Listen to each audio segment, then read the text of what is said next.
It says, a day of darkness and of gloominess, a day of clouds and of thick darkness,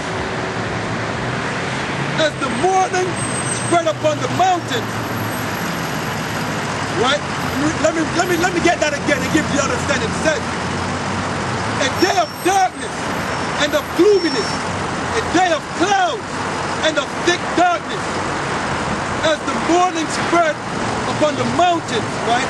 That's talking about when you wake up in the morning and you see the dew all over the grass, all over the flowers. Understand? This is talking again about the chariots. The chariots, just as you see the dew all over the grass, all over the trees, right? When you wake up in the morning, you're going to see the chariots all over the skies. The chariots are going to saturate the skies, what you ignorantly call UFO. Again, they're the chariots of Israel. Understand? They're going to saturate the sky. That's why it's going to be a day of darkness. Right? Thick darkness. You won't be able to penetrate that darkness. Understand? It says a day of darkness and of gloominess, a day of clouds and of thick darkness, as the morning spread upon the mountains. A strong, a great people, and they strong. That's talking about the angels. That's talking about the angels. You could read more about them in Ezekiel, the first chapter. All right. It says, let me read that again. A strong, select a great people, and they strong. There's not been ever the like, meaning no event like this ever happened before throughout history. No event like this ever happened before.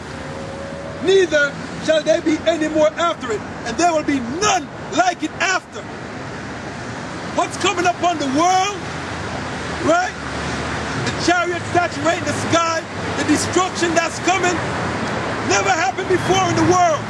An event like this never took place before in the world. Neither is it going to take place after. All right? It says, even to the years of many generations. All right? A fire devoureth before them.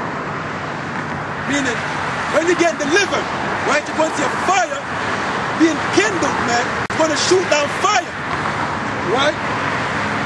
And behind them, a flame burning. And behind us, man, when you're getting out of here, you're going to see this place being burned. All right? But it's going to tell you more about it. It's going to break it down. It says,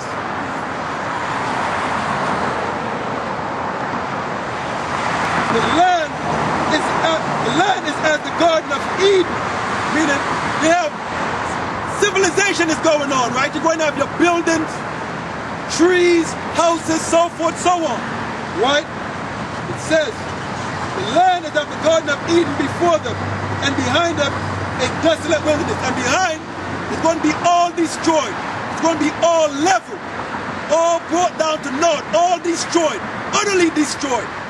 Understand? So just as how you're seeing it right now, this is how it's going to be, right? But when you get delivered, all right, when the elect get delivered, understand? And you look behind, after the fire hit it, understand it's going to be utterly destroyed, man. They're going to have one rock upon another, man. All right? Yea. Let me read that again. A fire devours before them, and behind them a flame burneth. The land is as the Garden of Eden before them, and behind them a desolate wilderness. Yea, and nothing shall escape them. And nothing is going to escape it. Nothing is going to escape it, all right? Let's get on 2nd Ezra.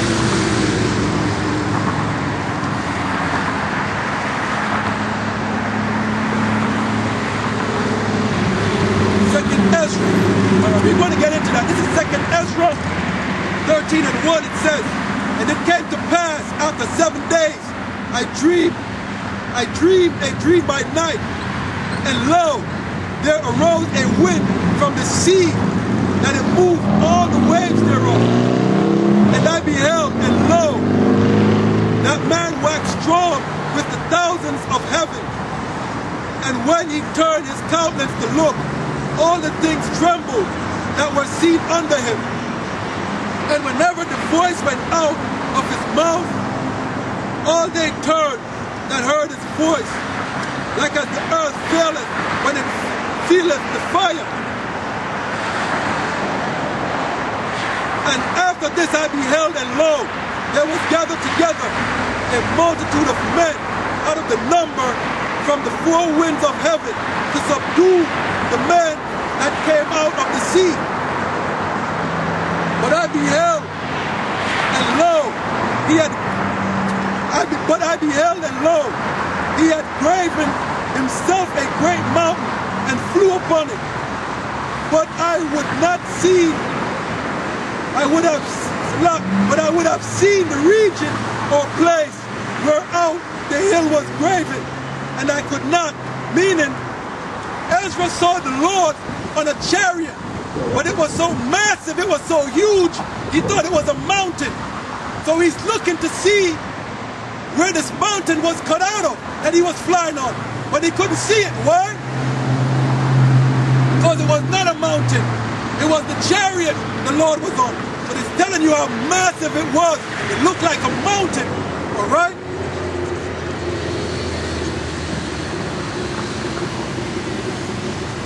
Verse 8. And after this I beheld, and lo, all they which were gathered together to subdue him were sore afraid, and yet durst to fight. They was afraid to fight. Understand? Matter of fact, let's get Revelation, the 17th chapter.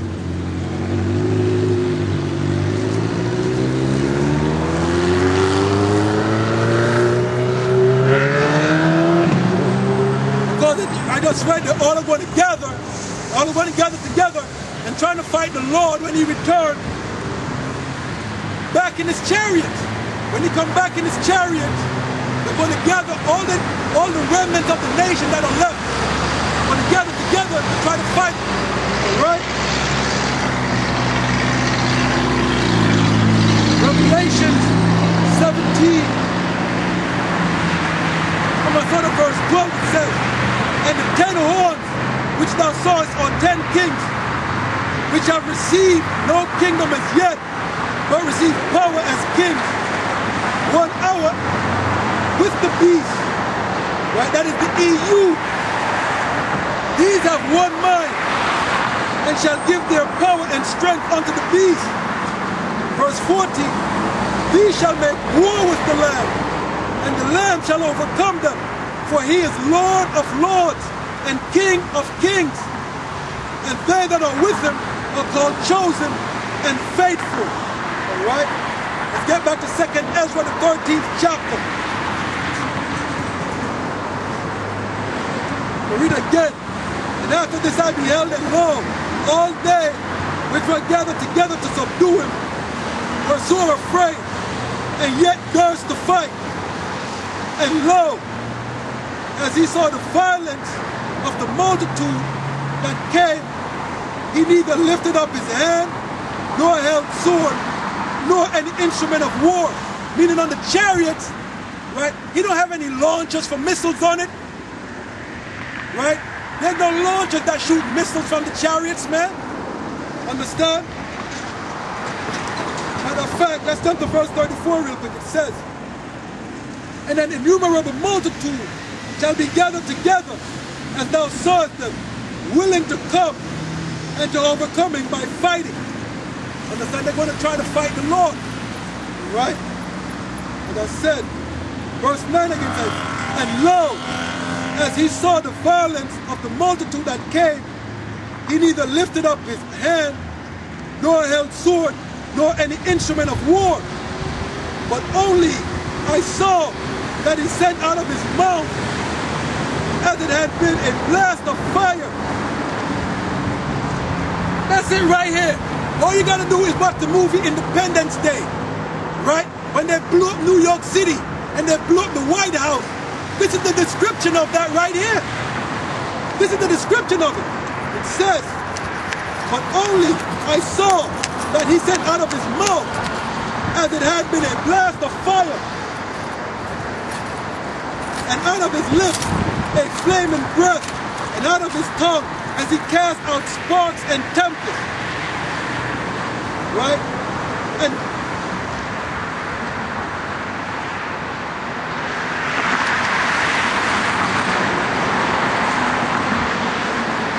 says, and they were all mixed together. The blast of fire, the flaming breath, the great tempest, and fell with violence upon the multitude which was prepared to fight. And suddenly, a sudden, of an innumerable multitude, nothing was to be perceived, but only dust and smell of smoke. When I select, but only dust and smell of smoke. When I saw this, I was afraid. Understand? When Ezra saw the vision that the Lord gave him, he was afraid. And what he saw, this right here.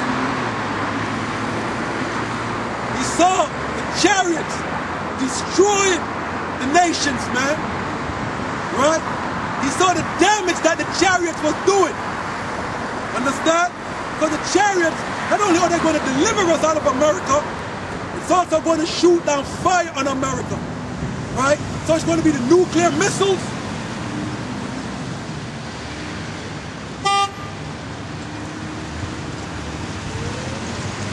So America is going to be destroyed by the nuclear missiles and by the chariots of Israel. Understand? That's how America is going to be burned. By the nuclear missiles in the Third World's nuclear war, and by what you ignorantly call UFO, the chariots of Israel.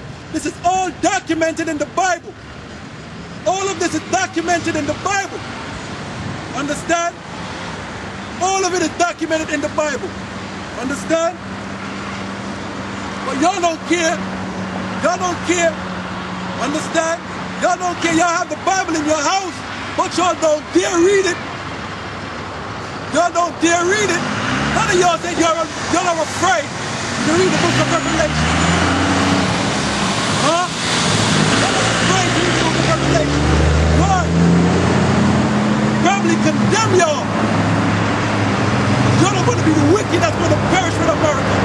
2 parts of the Lord's people are going to die here when the fire hits. Let's get that. Zechariah. Let's get Zechariah.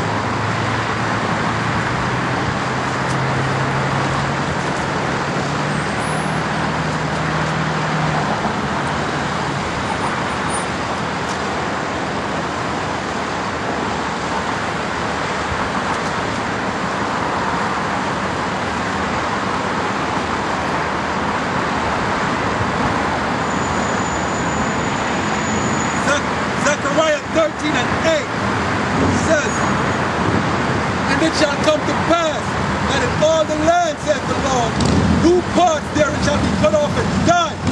2/3 of the Lord's people are going to be cut off and dying, right? But the third shall be left therein.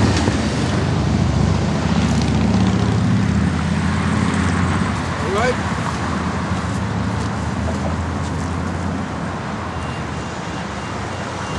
He said, 2 parts of the Lord's people are going to die in the fire.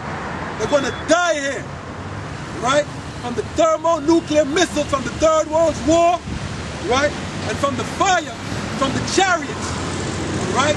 What you ignorantly call UFO, all right? It says, and it shall come to pass that in all the land, saith the Lord, 2 parts therein shall be cut off and die, but the third shall be left therein. And I will bring the third part through the fire. All right, the third part is the 1/3 of the nation of Israel. All right, the 1/3 of the nation of Israel. It says, and I will bring the third part through the fire, and will refine them as silver is refined, and will try them as gold is tried. They shall call on my name, and I will hear them. I will say, it is my people. And they shall say, the Lord is my power. Understand? How are we going to get delivered out of here through the fire? Like I said earlier, the chariots of Israel, what you ignorantly call UFOs. Understand? They're going to deliver us. Understand? But the two-thirds of the Lord's people who are rebellious and wicked, who don't want to hearken, they're going to die to death, man. Matter of fact, if you even make it up, that even if you make it past what's coming up on the land, right? If you listen, this thermonuclear destruction is that is the end of the end. That is the last of it. You might not make it this far to even see this destruction. You might not make it this far. Why? You might not make it past the famine. You might not make it past the plagues and the pestilence. You might not make it past the microchip. Understand? You might not make it past martial law. You might not make it past the civil unrest. The race war that's coming. Understand? It is going to get brutal in the streets of America. Understand? It's going to get brutal here. You see that Eric Holder? That it's legal, right? To use drones to kill American on American soil. Understand? DHS is armed to the teeth. Look at the armored vehicle they're buying. All the ammo they're buying. Understand? You might not make it past that, man, to even see the thermonuclear destruction. Understand? But it's going to get bad in the streets of America. All that you see is going on overseas, right? And what's going on in Syria is coming to the streets of America. Understand? And they got a contingency plan for that. To round you up and relocate you to a concentration camp. Or be dumped in them FEMA caskets or in them mass grave. You better believe that it's coming to the streets of America, man. And there ain't no escaping it. There's nowhere to run and nowhere to hide. The Lord got to come in on all sides. Understand? There is no escaping it, man. The only escape is to return to the Lord our power. Repent and return to the Lord our power. The God of Abraham, Isaac, and Jacob.